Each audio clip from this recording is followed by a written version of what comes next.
Olá, sejam todos muito bem-vindos ao Da Hora dessa segunda-feira, semana começando e com ela, claro que vamos levar muita informação para você que está aí nos assistindo do outro lado da telinha.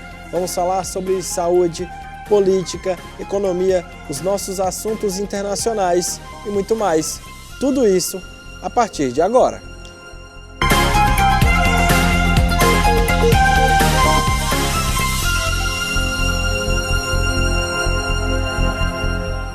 A TV União não se responsabiliza por conceitos, falas e diálogos entre os convidados em debates nos programas veiculados na grade. A direção.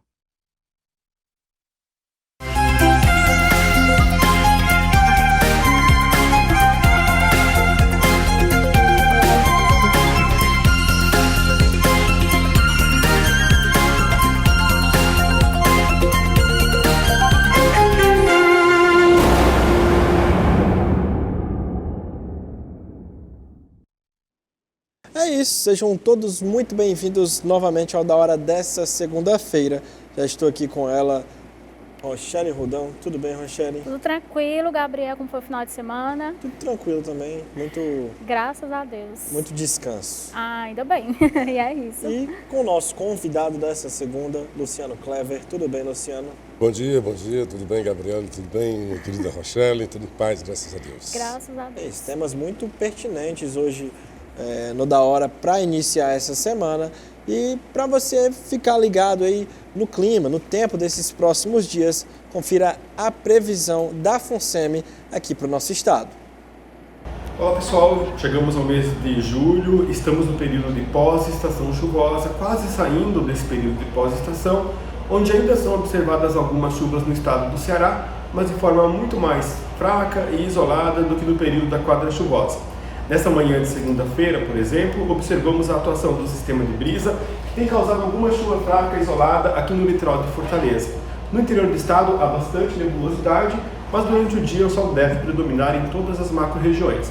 Porém, ainda há possibilidade de chuvas fracas e isoladas durante a tarde, no litoral norte, e durante a noite, na Jaguaribana, Sertão Central e Inhamuns, na metade centro-sul do estado. Na madrugada de terça-feira também há possibilidade de chuva, principalmente na faixa litorânea, pegando o litoral de Fortaleza. E depois disso, o tempo deve ficar mais instável. Para a tarde e noite de terça-feira e para a quarta-feira, espera-se predomínio do sol em todas as macro-regiões do estado do Ceará.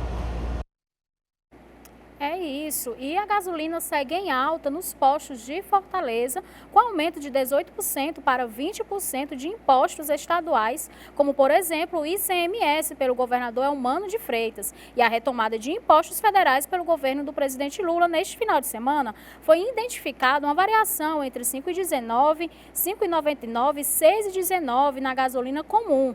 A média nacional confirma o que já sabíamos, quase metade, 44% do preço da gasolina é imposto. Os dados consideram o preço do composto gasolina e etanol, o custo com transporte até os postos de combustível, os impostos federais, estaduais e as margens de lucro dos distribuidores e dos revendedores. Né? Já tinha começado a subir, né? Na semana. A gente vai falar, claro, dessa questão dos impostos, mas é importante frisar uma coisa. Quando tem redução na Petrobras, que inclusive teve no valor que é repassado pelas refinarias essa semana, os postos demoram alguns dias, né, para baixar o preço do combustível, alegando que ainda estão com aquele combustível velho nos tanques.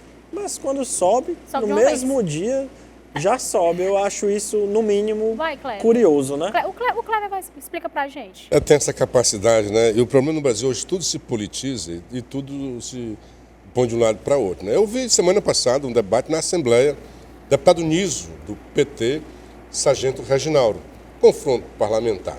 E o Niso disse, olha, o Reginaldo dizendo, houve uma baixa da gasolina por mercado internacional. E assim, quer dizer, estava seguindo a mesma política, o preço internacional. E o Niso dizia, eu tenho culpa se o meu candidato, se o meu presidente tem estrela e o mundo deu essa volta? A gasolina está baixa.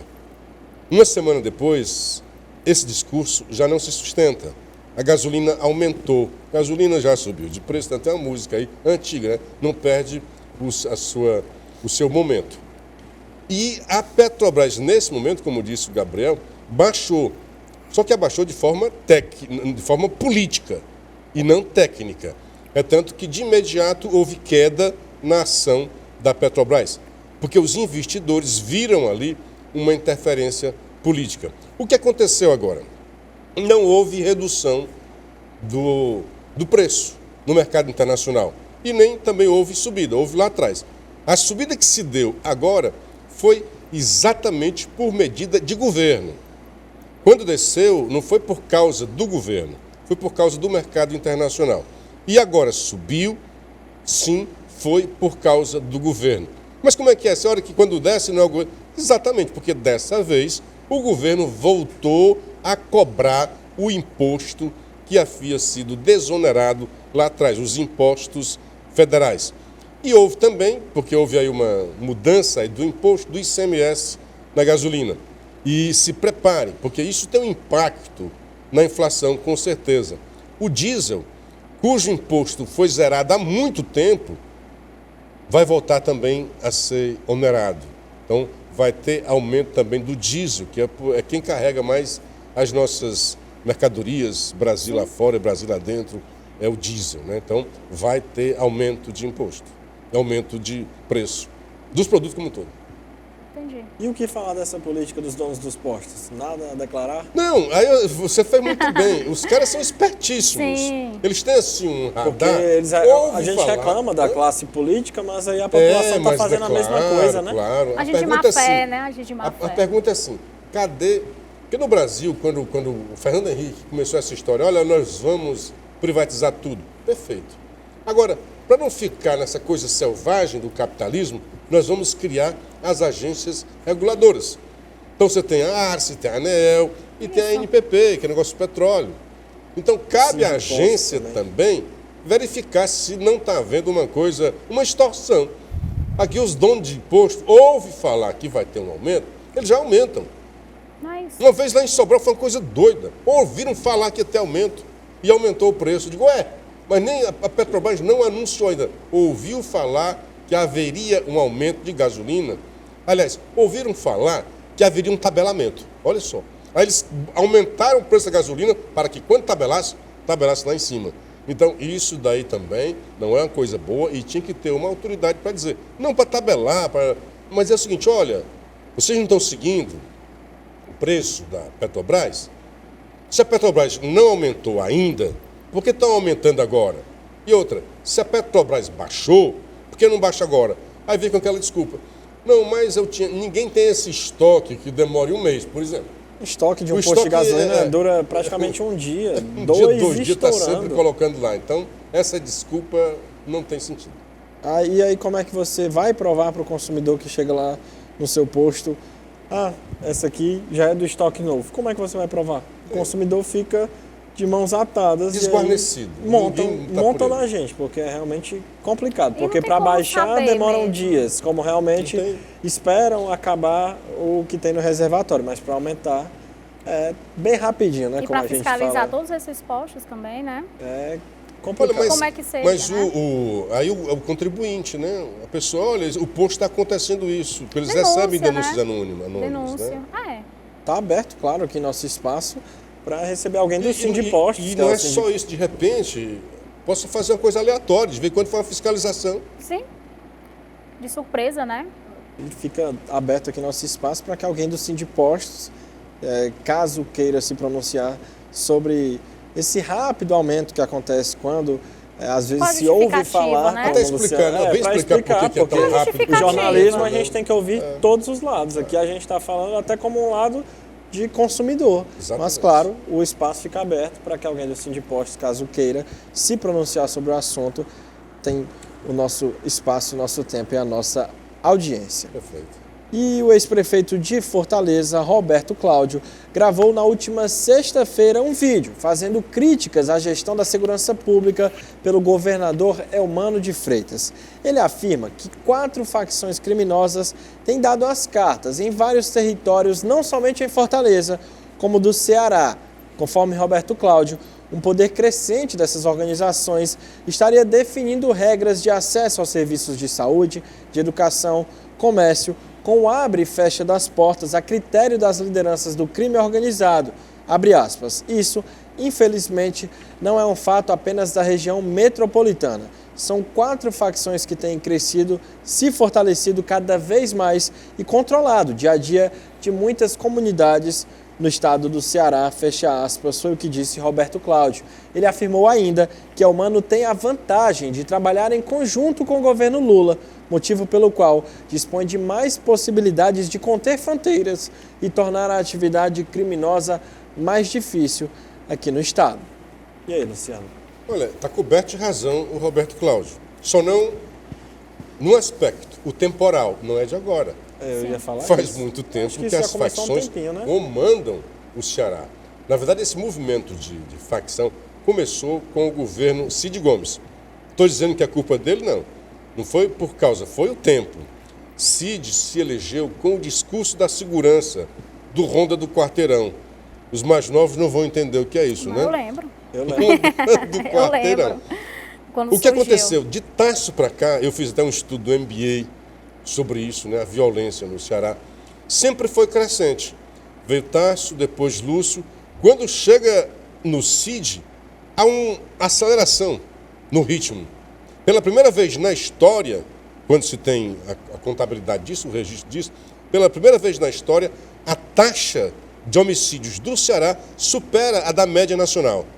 Porque sempre só se ouvia falar de São Paulo, de Rio de Janeiro, né? Aquela violência, aquela coisa. E São Paulo começou a cair muito.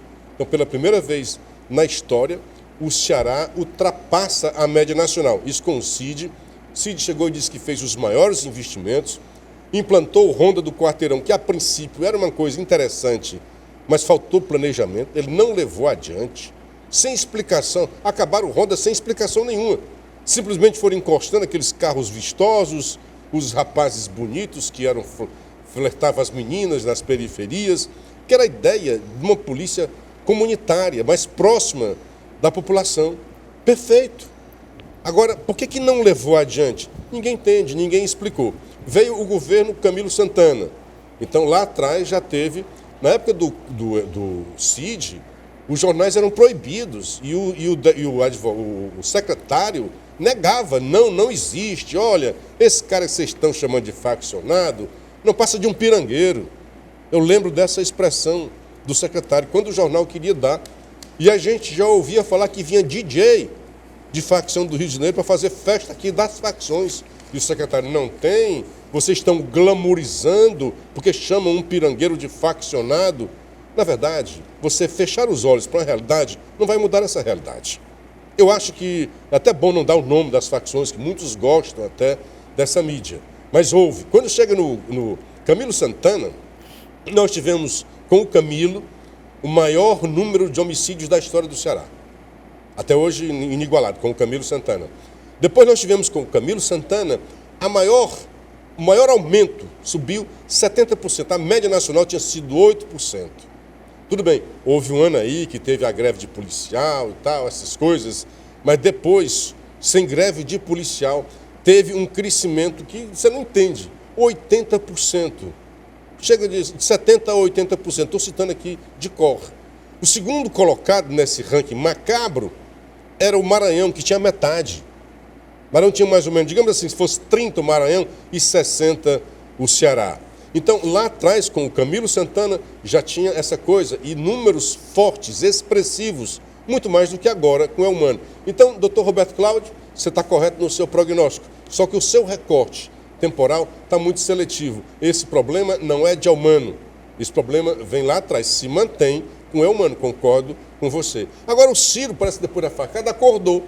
Porque, olha, as facções estão mandando aqui em Fortaleza. Tu não sabia disso, Ciro? Hoje eu só descobri agora. Será que se o Roberto Cláudio não tivesse feito esse prognóstico durante o seu mandato, não teria melhorado a situação daqui de Fortaleza? Pois é, Roberto Cláudio esquece que foi prefeito, com todas... Apesar de que a segurança é Estado. Olha, a segurança é da prefeitura, não é? A segurança é um dever de todos. Com certeza. Você pode até dizer, não, constitucionalmente, porque tem a polícia, tem não sei o quê. Mas segurança não é só a questão não é só polícia, de polícia. não é Educação polícia. também é segurança. Fatal. E assim, a educação de Fortaleza era muito ruim, com os números dados pelo Estado. Os Paes, Alfa, essas coisas. Fortaleza era rabeira, mas isso na época da Luiziane. Aí veio melhorando. Com Sarto agora tem bons números, mas ainda está longe do que se espera da educação. A iluminação da cidade é outra coisa importantíssima para a segurança. A buraqueira também é importante. Então, aqueles atos menores do dia a dia do prefeito também contribuem para a segurança. A presença do Estado, e o Estado aqui é em qualquer esfera, municipal, federal, estadual, nas periferias, né, nos bairros distantes, também é fundamental. Quando o Estado não chega lá, aí o crime organizado chega, adota aquela sociedade, aquela comunidade, sob o medo, muitas vezes, e muitas vezes também em prestação de serviço, num populismo do lado deles lá. Então, não é de agora. Roberto Cláudio sabe disso e, como o Gabriel chamou a atenção, se o doutor Roberto Cláudio tivesse feito mais coisas também como prefeito, talvez tivesse amenizado o nosso presente de insegurança. É isso. E falando em Ciro, durante palestra na OAB Ceará, Ciro Gomes falou sobre a influência de organizações criminosas na política do Rio de Janeiro e de Fortaleza. Nós estamos agora assistindo a um esforço das organizações das facções criminosas, de se infiltrarem na política, que tem uma permeabilidade absoluta, dado que é um voto popular. No Rio de Janeiro, por exemplo, já é absolutamente central a presença das facções no comando do Estado. Mas não pense que nós vamos assistir essa notícia do Rio de Janeiro pela televisão. Aqui também já está acontecendo. E não é trivial. Mas quando a gente conversa no bar, quando a gente pode andar na rua sem pedir licença para entrar em bairro nenhum, porque eu ganhei esta faculdade de tanto lutar, de tanto trabalhar, de tanto resolver problemas do povo, eu ainda consigo passar sem ser importunado. E sentado há uma retórica absolutamente venial, em que até uma nova língua, George Orwell, 1984, está surgindo. É assim, é trivial. Não, isso aqui é da facção, isso aqui é da turma. Como é o nome mesmo, Gardel, que falam? Né? Dizem assim que tem 6 vereadores que já são, né, interessados. Estou provocando o presidente da Câmara aqui. E ele jamais vai saber quem são. Jamais vai saber quem são. Ciro, grande descoberta, né? Mais uma vez, eu amo o Ciro. Ele tem uns prognósticos maravilhosos. Ciro tem uma leitura da realidade fantástica. Eu acho que ele devia ser presidente da República, se ele não tivesse vários outros defeitos que o impedem de chegar lá. Mas vamos lá. O problema das facções estão comandando os bairros. E como é que tu anda para lá e para cá, Ciro? Como é que tu tem salvo-conduto dos caras? Não vou entrar nessa não, tá? Só me vê assim. Ele disse, olha, como eu falo muito, faço não sei o quê, mas é só isso? Eu também sou uma pessoa que faço e tal, mas eu tenho medo de ir para os bairros da periferia, de tu ficar num bar. Eu tenho medo. Não é preconceito, não. É a falta de segurança que nós vivemos no Ceará. Não é periferia, não. Eu tenho medo de sair de casa. Eu moro aqui, você olha na beira-mar, venho para cá e é assaltado. Presenciei gente sendo assaltada o tempo todo. E aqui nos bairros nobres, imagina para lá e para cá, onde a segurança não é tão ostensiva, onde o Estado não se preocupa tanto com a segurança. Agora, eu me lembro que o deputado, então estadual, André Fernandes, hoje federal e possível candidato à prefeitura, falou que tinha um deputado que estaria ligado ao crime, à facção. Nossa, o cara quase perde levaram para a comissão de ética, o que é isso? Não existe isso. E agora vem falava de um deputado estadual. Até se desculpou, não tinha como provar, tá. O Ciro vem, na maior, né, sem cerimônia, tem 6. 6 vereadores são da facção. E você jamais saberá, presidente. Tipo assim, eu não vou dizer. Agora, Ciro, Se tu é um cara que é responsável, foi durante muita coisa, como tu se pabula, né? Pabular, tu chama, né? Não se pabula. Tu se pabula de que fez muito pelo Ceará, e eu concordo, você fez mesmo muito pelo Ceará. Então, se você é um cara ainda responsável pelo avanço do Ceará, tem responsabilidade sobre o nosso presente, o nosso futuro, e se tu sabes, se tu tens a fonte de que há 6 vereadores,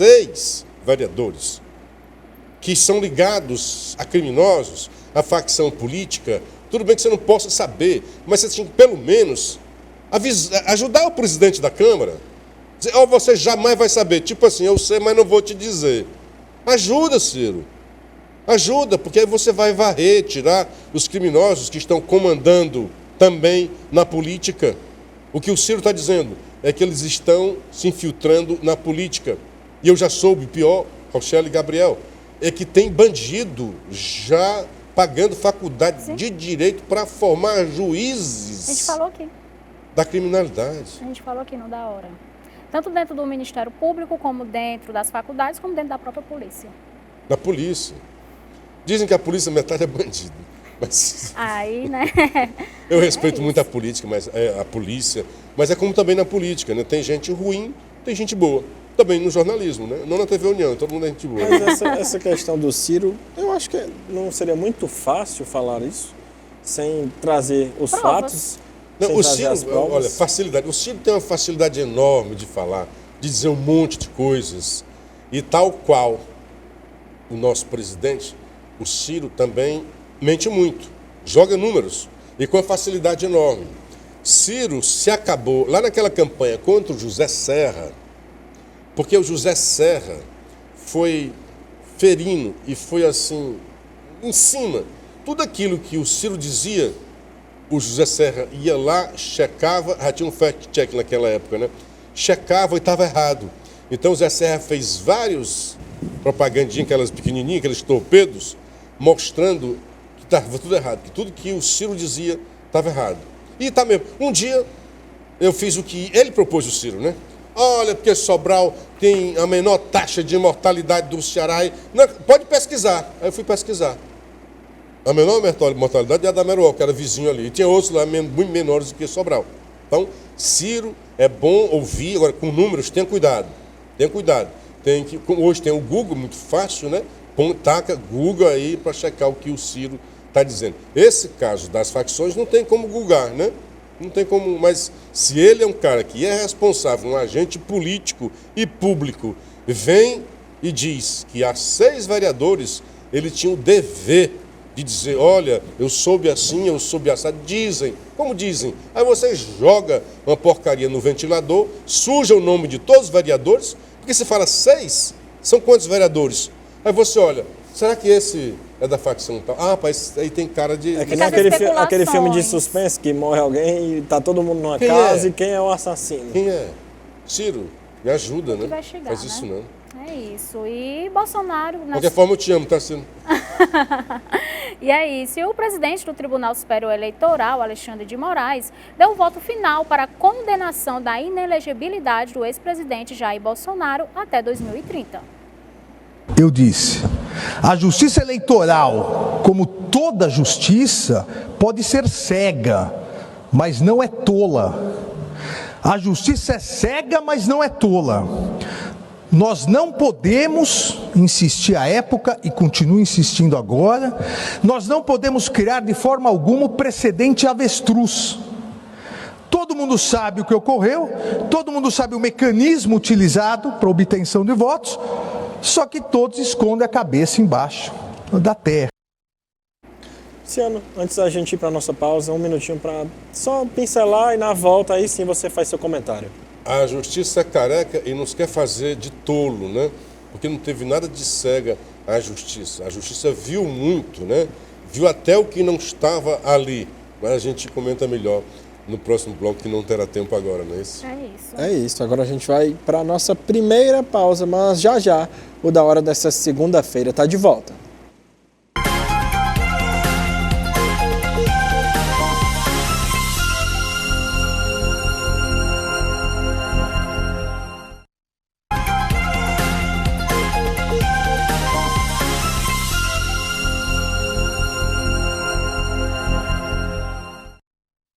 Estamos de volta com o Da Hora dessa segunda-feira. No bloco anterior, Luciano iniciou, né, um comentário dele sobre esse caso aí da inelegibilidade do Bolsonaro. Há uma pressa enorme de tornar Bolsonaro inelegível. Eu me pergunto por quê. Torná-lo inelegível, em 2021 eu já fazia um artigo dizendo isso. Querem tornar Bolsonaro inelegível. E há 16 processos ainda. Aí pegaram um processo, você vê a Folha de São Paulo, tanto a manchete da capa de sábado, né, quanto a manchete de Folha interna, diz assim: Bolsonaro fica inelegível porque atacou o sistema eleitoral. Lá embaixo, na outra, lá dentro, Bolsonaro ficou inelegível porque mentiu sobre as urnas. Olha, é a primeira vez na história que alguém se torna inelegível porque mentiu. Eu acho que não há um período que se faça mais, que se produza mais mentira do que no período eleitoral. Se alguém ficasse inelegível por mentir, eu acho que nenhum político estaria elegível hoje. Então, Bolsonaro inelegível porque mentiu sobre as urnas, segundo eles. Bolsonaro disse que as urnas são factíveis de fraude. Eu também acredito. Você tem como provar, Luciano? Não. Também eu não tenho como provar que elas não são. Nem se pode provar que elas são sem riscos, nem se pode provar que ela tem os riscos. O que se tem é que qualquer sistema cibernético haverá sempre uns riscos. Por que eu digo isso? A indústria de antivírus é enorme. E a cada dia você tem um antivírus novo ou uma nova versão. Porque a cada vez que a tecnologia encontra um antivírus para combater um vírus, a tecnologia do mal encontra um outro para burlar aquela segurança, aquela proteção. Isso nos bancos, que são dos sistemas mais seguros, todo dia se ouve falar de burla. Então, é possível que tenha? É possível. Estou dizendo que tem? Não, estou dizendo que é possível. Há suspeita? Há suspeitas. Então, o que é que se faz? Você busca mecanismos, como todo banco faz, como todo sistema de segurança faz. Procura melhorar, procura aperfeiçoar, procura criar mais camadas de segurança. Era isso que o Bolsonaro pediu quando era deputado o tempo todo, chegou a colocar a lei, quando se elegeu, durante a presidência e agora no final e também hoje. Falou, fala e falará contra esse sistema. Se isso leva à cassação, está indo contra as leis brasileiras. Não há previsão para isso. Um deputado, Francisquini, lá no Paraná, foi o que abriu a jurisprudência. Ele estava lá numa live, né, se vocês se recordam, no final das eleições, já no finalzinho ele disse: olha, eu estou sabendo aqui, tem eleitor dizendo que ele tenta votar no número e aparece outro número. Por causa disso, teve o seu mandato cassado. Isso é um absurdo, você calar a voz, em vez de o tribunal, que é o responsável pela lisura do processo eleitoral, de vir dizer: olha, vamos atrás, vamos pesquisar, vamos te dar garantia. Ele não deixa que nenhuma voz diferente se levante. E são exatamente essas vozes diferentes que fazem com que o sistema seja aperfeiçoado. Porque se toda hora eu disser, não, está ok, está legal, é possível que tenha alguém te roubando e ninguém te alertou para isso. Por exemplo, o TSE, simbolicamente, o sistema do TSE foi invadido. Um hacker hospedou-se lá, todo dia estava lá, dormia lá, pôs sua rede, durante 6 meses, sem ser incomodado por ninguém. Não teve um antivírus, não teve um firewall, não teve nada que fizesse com que, olha, tem aqui um agressor, tem um invasor. Não. Como é que nós soubemos? É por causa da vaidade desses caras. Deram uma entrevista na Tecmundo, que é uma revista especializada nisso daí, dizendo que tinha invadido. Só então o TSE tomou as providências. E o cara disse: nós tivemos lá as senhas do fulano, do ciclano, tivemos acesso aos processos. Ah, mas invadiram as urnas? Não, ninguém sabe. É possível, cara? É possível. Então, quanto mais segurança, melhor. Para que, ao fim, não pare dúvidas sobre o eleito, sobre a legitimidade. Principalmente quando tem essa coisa tão mínima, que foi a diferença. Nunca houve uma diferença tão mínima na eleição presidencial. Lula tirou 60 milhões, Bolsonaro 59 milhões, foi ali pau a pau. E nunca houve assim, também nunca vi um período eleitoral, uma campanha em que houvesse tantos processos e que desse goleada para um lado. Então Lula ganhava todos. Por exemplo, só assim, Lula não podia dizer que ele era amigo do Maduro. Ele é. Não podia dizer que ele era amigo do Ortega. E ele é. Não podia dizer que ele é descondenado. E ele foi descondenado. Mas podia dizer que Bolsonaro era genocida. Que é um crime sério. Podia dizer. Nunca se viu. Eu fiz teatro na época que tinha ainda um sistema e tinha censura prévia, que acabou depois com a nossa atual Constituição. No final, antes do espetáculo ir para o ar, nós fazíamos um ensaio geral e vinha, nessa época, uma pessoa simpática lá, uma agente, uma moça lá da Polícia Federal. Nós fazíamos a peça, ela ficava lá olhando e tal, e depois ela dava ok, se liberava ou não. Neste caso aqui foi pior do que na ditadura. Os senhores ministros do TSE impediram o lançamento de um documentário sem vê-lo, sem sequer vê-lo. É mais que prévia, né? Não pode agora durante as eleições. Gente, nas eleições é o período em que mais denúncias, é o período em que mais verdades precisam ver à tona para você não escolher enganado. As verdades precisam ver o confronto, o contraditório, para que a população tome a sua decisão de forma bastante esclarecida. Mas não. Essa eleição, um presidente ficar inelegível porque mentiu, segundo eles, né? Mentiu. Todos mentem. Porque ele criticou as urnas. E não pode criticar. As urnas são deuses. São mais que deuses, porque até Jesus disse, né, que até contra Deus, contra ele, pode falar. Não pode falar contra o Espírito Santo. Alçaram a urna, a condição de Deus. Daí ficaram as urnas. Não se pode falar, caramba, onde é que tem outra urna? E agora nós vimos, numa matéria do Financial Times, o britânico, chegou e diz, olha, houve interferência nas eleições brasileiras. Um amigo meu, eu li a matéria todinha, em nenhum momento tem a palavra interferência. Se você, é óbvio que não vai ter, dizendo, mas basta você tomar a Casa Branca, a CIA, ou CIA, né, como dizem aí, o Pentágono, militares, políticos, até com o Bolsonaro falaram durante um ano. Não, mas era a favor das eleições, do sistema. O que isso tem a ver com isso? Não somos nós que temos que cuidar? Isso não é interferência? É óbvio que foi interferência. Então, nunca houve uma disputa assim, tão desequilibrada no Brasil quanto agora. E é uma coisa inédita. Hoje, por coincidência, tem um professor de Pernambuco, Marco Aurélio, às segundas-feiras ele escreve na Folha de São Paulo, e ele diz exatamente a personalização. Ele começa assim, a Malu Gaspar, que é uma repórter da Globo, diz no Twitter dela, Alexandre de Moraes venceu. Gente, que tem que vencer a lei. E ele diz claramente, esse Marcos Aurélio, que a justiça foi usada como vingança. E a justiça é exatamente o contrário da vingança.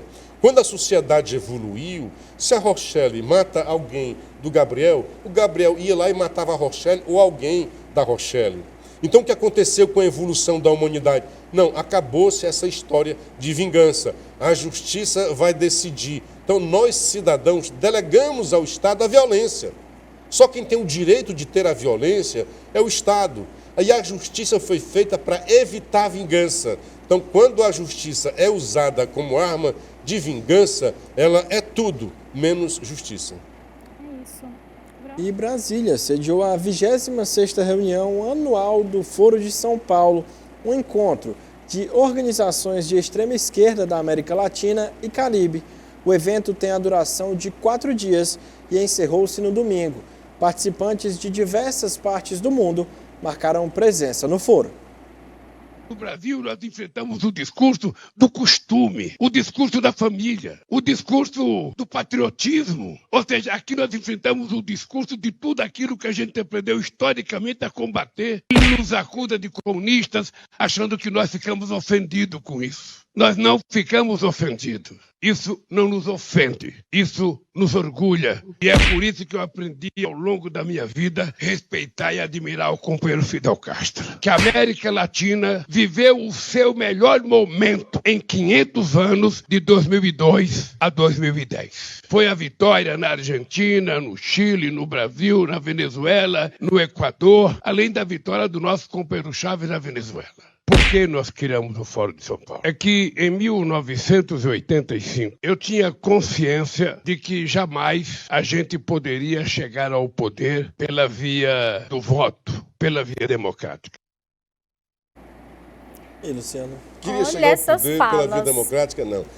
Gente, é um conjunto de absurdos, de declarações deploráveis, essa do Lula. O Lula, eu tenho pena do Lula. Aposenta o cara não tem mais condições de governar, não deixa ele falar tantas bobagens, porque eu sei que ele fala do que o coração dele está cheio. Ele acredita no comunismo, acredita, diz, olha, o melhor tempo foi quando a esquerda, então o melhor tempo para ele é quando tem ditadura. Não tinha no Brasil, né, que ele se elegeu pelo voto popular. Mas o que ele fala de Cuba, de Fidel Castro, uma ditadura sangrenta, cruel, que matou gente pra caramba. Aí vim falar da vitória do Chávez, do Maduro agora, que dá continuidade a ele, que implantou ditadura na Venezuela, a Argentina, ditador. Assim, Bolsonaro ficou inelegível porque se reuniu com embaixadores de países democráticos. E agora o Foro de São Paulo é a creme de la creme dos comunistas, da esquerda, de ditadores. A esquerda, os comunistas aqui do Brasil, PCdoB, etc., jamais se podem dizer democráticos, porque eles defendem a ditadura do proletariado contra essa democracia burguesa, começam a adjetivar. Então, eles não querem democracia, querem ditadura. Milot fez, como sempre, nos salva, né? Milot diz o que é ditadura, que esse rapaz, o Lula, diz que é uma coisa muito relativa. E aí, muita gente boa, Tebet disse, olha, tem ditadura na Venezuela. E aí o Gilmar, está lá no Twitter do Gilmar também, fez 5 tópicos lá, diz, olha, é só um absurdo ficar falando que é relativa à democracia. É um absurdo, realmente. Imagino porque a intelectualidade toda não se revolta, mas é o bichinho, é o paim que está falando, é o coitadinho, não sabe mais nem o que é que está dizendo, guarda o Lula em casa, vai tomar conta dele, ele não tem condição. Como é que um cara dizer um negócio desse, dizer que sempre combateu a família, sempre combateu o patriotismo, sempre combateu, aprendemos a combater a família, o patriotismo e os costumes, que são da pauta da direita. Diz que a direita sabe trabalhar isso e tal, e eles nunca souberam. Ora, não souberam porque sempre foram doutrinados a trabalhar contra isso daí. Que a família não tem que desarticular a família, tem que desarticular negócio de costumes, tem que revolucionar tudo. Negócio de patriotismo, soberania nacional. Não, o mundo é o planeta todo. Isso está na cabeça deles. É um absurdo, um conjunto de declarações deploráveis para quem está querendo democracia. O Lula não quer democracia, é relativo. Fiquei devendo a frase do Milot. Democracia é quando eu mando em você. Ditadura é quando você manda em mim. É isso. E em amplo relatório sobre o estado de tráfico de drogas publicado, o Escritório das Nações Unidas sobre Drogas e Crime concluiu que as atividades dos narcotraficantes estimulam a extração de madeira e mineração ilegais na Amazônia. Os crimes em conjunto também incluem ocupação de terras, tráfico de animais silvestres, entre outros. Um capítulo inteiro do relatório é dedicado à ameaça do mercado negro das drogas na Amazônia, aos povos que vivem nela. Para ela, um fator contributivo para o problema é que a região, abre aspas, a região tem pouca presença do Estado, muita corrupção e uma economia baseada em informalidade. Indígenas e outros habitantes da região sofrem não apenas com a violência, mas com o envenenamento pelo mercúrio usado na mineração. Vamos falar aí da Amazônia? É um problema amazônico, né? Sim. Enorme. E como eu disse antes, quando o Estado não está presente, o crime se apropria de todas as ações de Estado. E você não vê, cadê os conservacionistas? Cadê a moçada do meio ambiente que diz que a culpa é do agronegócio. Eu acho que o agronegócio faz é ajudar, que leva o progresso nessas terras. Olha o que aconteceu em Roraima com aquela história da terra dos Yanomamis, Raposa do Serra Dourada, nem sei mais o nome. O que é que aconteceu hoje lá? Que tinha muito índio progredindo. Hoje me diz, tem muita gente lá, é bêbada, né? Se entregaram ao vício. Acabou-se. Tinha lá uma criação de arroz, não tem mais. Você vê alguém desse meio aí falando que os narcotraficantes estão lá, que as facções já tomaram de conta lá da Amazônia, que eles dão mais emprego que o próprio governo. Está tudo dominado, né? É isso. E o Ministério Público Federal ajuizou uma ação civil pública solicitando na última terça-feira o cancelamento das 3 concessões da Jovem Pan. O pedido alega que o grupo de comunicação veiculou em sua programação informações que atentaram contra o regime democrático. E é dito que as condutas praticadas pela Jovem Pan violaram a Constituição e a legislação, que trata do serviço público de transmissão em rádio e TV. O MPF pede que a Jovem Pan seja condenada ao pagamento de 13,4 milhões como indenização por danos morais coletivos. O valor corresponde a 10% dos ativos da emissora apresentados em seu último balanço. Tinha que ser preso esse pessoal aí. Do Ministério Público. Estou falando da Jovem Pan, não. Isso é um absurdo. Porque o Brasil já tem um negócio meio enviesado, porque aqui a televisão e o rádio são concessões. Então há vários critérios e tal. Quer dizer, não tem liberdade de expressão. Nisso, o nosso farol tinha que ser os Estados Unidos. A liberdade de expressão lá é um valor único. Eles valorizam realmente. Porque é o valor do ser humano, a liberdade de se expressar. E aqui não pode. Eu posso falar nas redes sociais, mas no rádio, na TV, não. Posso falar no jornal, que não é concessão. Mas rádio e TV são concessões do Estado. É o Estado todo-poderoso que vai dizer: eu vou deixar você, empresário, tomar de conta aqui da TV União. Você aqui da Rádio Jovem Pan. Eu vou tirar a sua concessão. É assim. Porque eles entenderam isso, como é que a ditadura toma conta da cabeça das pessoas, de pessoas do direito. Desculpa, eu vou ter que te interromper, a gente vai ter que ir para um rápido intervalo e na volta a gente continua falando. Minha liberdade de expressão. A gente volta já.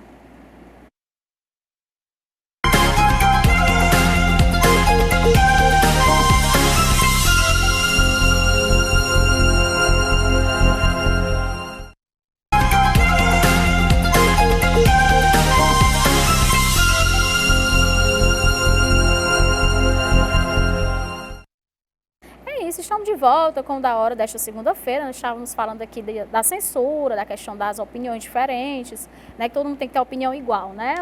Hoje nós temos que todo mundo pensar igual, não pode pensar diferente, é isso?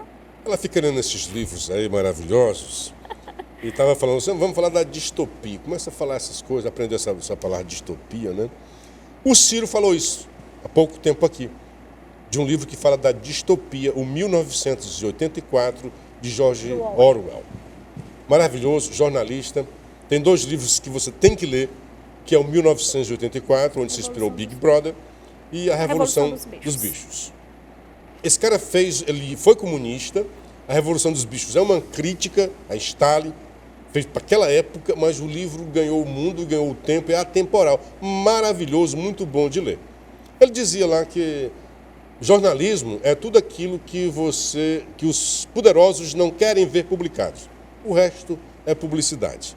O Milô dizia, né, que jornalismo é oposição, o resto é armazém de secos e molhados.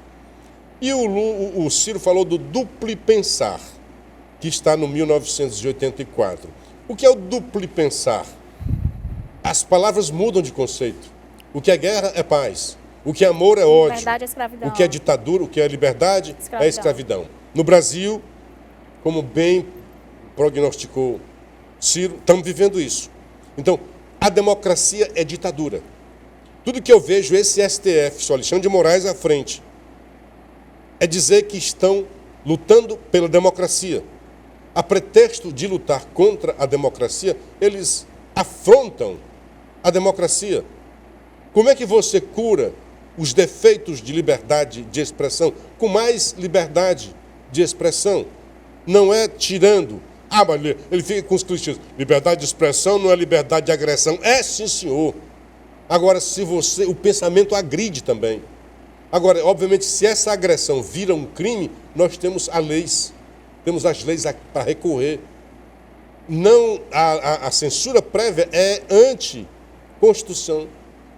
Não se pode, e o Brasil está fazendo isso. Esses senhores do Ministério Público que estão pedindo a cassação da concessão da Jovem Pan querem um pensamento único no Brasil. Isso é exatamente o contrário da democracia, onde tem um tráfico de ideias de vários matizes. Amarelo, azul, vermelho, o espectro todo. Aí do embate dessas ideias é que nós evoluímos. Quando é um pensamento único, é um conceito de ditadura. Você só pensa aquilo que o seu chefe quer que você pense. Aí a humanidade involui, porque está debaixo de um tacão ditatorial. É um absurdo. Graças a Deus, né? A Aberte e um monte de rádios saíram em defesa. Não é concordar ou discordar com as ideias da Jovem Pan. Foram contra o Estado Democrático de Direito. Como? Me explica isso. Estão dizendo que esse negócio lá do 8 de janeiro foi uma tentativa de golpe. Como? Tentativa de golpe. Você viu como é que foi? Derrubando avião, né? Derrubando helicóptero, com tanques nas ruas. Aquilo é golpe. Aí um bando de abestado que vai invadir o Congresso sem ter uma bila para jogar em ninguém, com os prédios todos vazios. Aí cria essa narrativa, é um golpe e nós precisamos lutar, porque esse golpe é contra a democracia. Democracia, fazendo uma paródia, que a frase era liberdade, quantos crimes não se cometem em teu nome? No Brasil está isso. Democracia, quantos crimes contra a democracia estão sendo cometidos no Brasil a pretexto de salvaguardar a democracia. É isso. E teve uma coincidência, Gabriel. É isso. A candidata Marina Corina Machado, uma das favoritas à indicação da oposição venezuelana para presidente, foi impedida de ocupar cargos públicos por 15 anos, segundo o ofício da Controladoria Geral da União. O governo da Venezuela disse em comunicado que, abre aspas, rejeita firmemente a nova tentativa do governo dos Estados Unidos de interferir em seus assuntos internos, fecha aspas, e defendeu sua atuação como soberana e independente. A gente só estava comentando aqui sobre a coincidência, né? Cara, a realidade desmentindo as baboseiras do Lula. Um repórter, TV Gaúcha, se não me engano, Rádio Gaúcha. Lula, como é que é essa história que você fica defendendo, você, a esquerda do PT, defendendo que há democracia na Venezuela? Tem democracia demais, tem mais eleição do que no Brasil. Poxa, se eu mando prender, eu sou o candidato, os outros candidatos é a Rochelle e o Gabriel. Aí eu mando prender os dois, não pode se candidatar. Eu vou ter 50 eleições, eu vou ganhar todas. O Lula disse, vai ter outra eleição agora. Vai lá cobrir. Aí o repórter, eu já fui preso na Venezuela. Eu, repórter brasileiro, fui preso na cobertura das eleições. E aí a realidade veio, a coincidência, né? A Venezuela faz o quê? Tira a mulher, não pode concorrer nas eleições. Que é a oposição, Corina, né? Que é a oposição. A única voz da oposição que podia ter para fazer frente ao Maduro. Lula, essa é a democracia. Aí o Lula, depois que o repórter começa a dizer, não, a ditadura, a democracia é relativa. Sabe quem disse essa mesma frase? Médici não, um desses aí.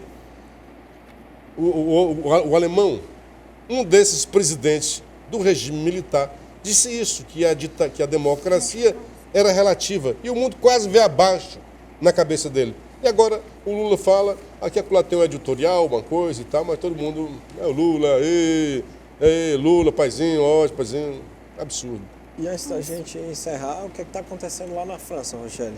Pronto, que a França atualmente passa por uma onda de violência e tumultos em manifestações, após um adolescente ter sido morto durante uma operação policial. Em resposta aos saques e incêndios que ocorreram durante os protestos, o presidente francês Emmanuel Macron anunciou reforços em medidas de segurança e responsabilizou as famílias pelos jovens que participam dos protestos. Culpou também as redes sociais e os videogames pela situação. Abre aspas, ele fala, temos a sensação que alguns deles vivem nas ruas e os videogames que os enebriaram, afirmou o presidente, colocando a culpa aí no videogame, na internet. Olha, na França, né? Então, os jovens são os abestados. Os jovens franceses são os abestados, inebriados pelo videogame. E as famílias não tomam conta dele. E as redes sociais cortam o TikTok que está fazendo a cabeça da moçada. Está querendo fazer uma revolução, uma nova revolução francesa. É o que se depreende das palavras estúpidas, também deploráveis, do Macron. Botar culpa na família, no videogame e nas redes sociais. E com isso já vem aquela tara, é a tara de todo ditador, de controlar, de regulamentar as redes sociais. Não pode ter um pensamento diferente daquilo que ele imagina ser o correto, o legal. É isso, direção, a gente ainda tem tempo? É isso, então na última quarta-feira, a esposa do presidente da República, Janja, chamou a deputada federal e presidente nacional do PT, Gleisi Hoffmann, de futura senadora, em uma postagem nas redes sociais. Essa expressão foi usada em um momento em que há um aumento da articulação política em Brasília em torno de uma possível candidatura de Gleisi à Casa Alta, caso ocorra a cassação do mandato do senador Sérgio Moro. Ela já está... Está tudo dominado. Já está dando como certa a cassação do Moro. Caçaram o Dallagnol, vão caçar o Moro, tornaram o Bolsonaro inelegível. E você acha que o próximo passo em relação ao Bolsonaro é ele ser preso? Acho que tem que fuzilar. Tem que fuzilar o Bolsonaro, levar paredão e fuzilar. Não, mas você acredita que o próximo passo que ele pode ser preso? Mas é assim, se basear pelas leis, ele não estaria inelegível. Se for só pelas leis. Se for pelas leis, o que é que o levaria à prisão? Mas, enfim, mesmo a despeito das leis, ele foi tornado inelegível. Pode ser que, a despeito das leis, possam levá-lo para a prisão também. É isso. Luciano, agradecer muito a sua presença na hora dessa segunda-feira. O nosso tempo, infelizmente, está chegando ao fim e pedir rapidinho suas considerações finais. Muito obrigado, Gabriel. Muito obrigado, Rochelle. Um abraço para a nossa audiência. Até a próxima. Rochelle. É isso. Quero agradecer a sua participação, Luciano, até segunda-feira, né? Com a permissão de Deus. Graças de Deus. Quero agradecer também a sua audiência, dizer que amanhã nos encontramos aqui no mesmo horário. Você fica agora com o programa Ferreira Aragão e logo após Esporte União com Gabriel Viana. Até amanhã.